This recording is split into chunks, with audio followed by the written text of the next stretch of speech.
I wanted to take just a few minutes to talk through MLA for Essay 1 specifically. The first place I'm going to start is talking about general page setup for MLA. I know you guys have recently completed the MLA activities in the last week or so, but I wanted just for you to see this on your paper because you want to make a great first impression when you submit your essay. And one of the easiest ways to do that is having your formatting right. So, first and foremost, notice that the essay is written in a 12-point Times New Roman font. That's really important. You could use Cambria or Calibri or something like that, but Times New Roman is the usual go-to. Notice that the spacing is double spacing. So to get this right, you're going to select all. Then you can go to this little icon here. And rather than just clicking 2, you want to go to line spacing options. You want to click double, and then you want to make sure the don't add space between paragraphs of the same style box is clicked. If you don't have that clicked, you're going to have excess space. So you want to make sure that you click that box so that it's perfect. Also notice a few key things. You're going to start, this says sample essay. This is actually going to be, I could change this and make it your name to make that clearer for you. Then you're going to have my name. Then you're going to have our course. And then you will have the due date of the paper.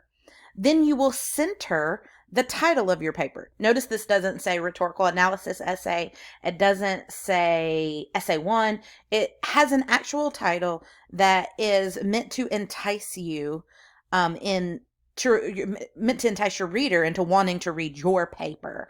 So I strongly encourage you to make sure that you have a good title.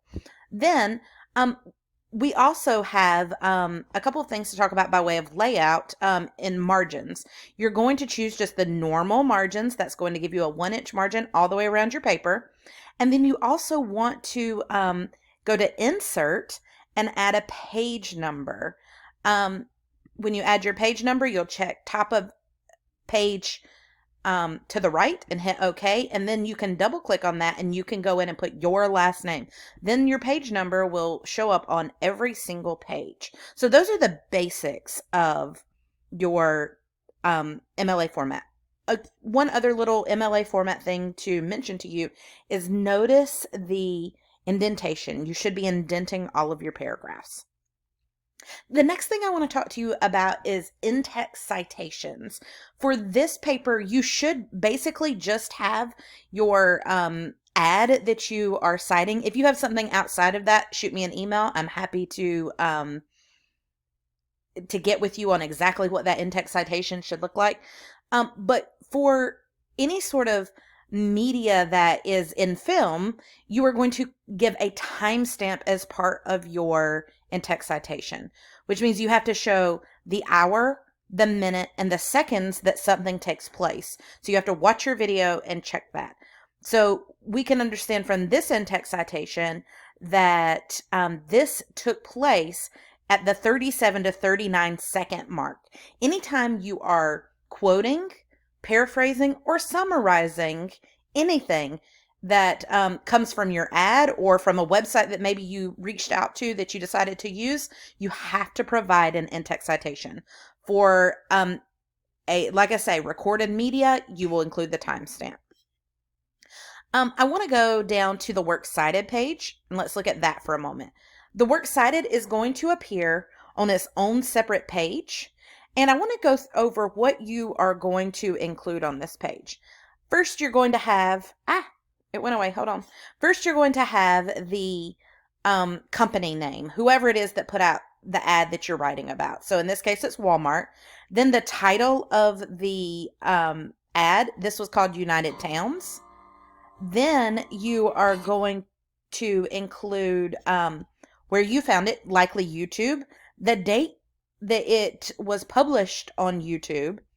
Then you are going to provide the YouTube link and the date you accessed it. So notice how the date formatting looks different between the access date and the publication date. Here, the date is 2 Feb period 2020, whereas here it's going to be accessed 5 February 2020. The other thing I want to show you is just a couple of other things with in-text citations. The first is, if you only cite your ad, all you have to provide is a timestamp. If you have multiple sources, you would maybe want to provide more information. You could do that in one of two ways.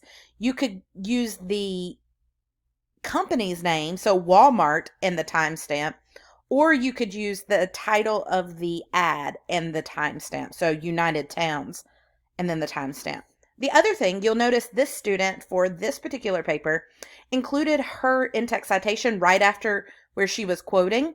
The other option you have is to pull that out and put it right at the end of your sentence before the period. So that's what you are looking to do for this paper. Again, if you have something in addition to your ad and you want to reach out to me, feel free to. If you look at a website and you're going to use the website on your works cited page and you're going to cite it in your paper, for your in-text citation, you're usually going to use the author's last name. If there isn't an author's last name, you're going to use like an article title, page title, as your in-text citation. But please reach out to me if you have questions about that. I hope this helps you as you're finalizing your papers, and if you have any questions, please let me know.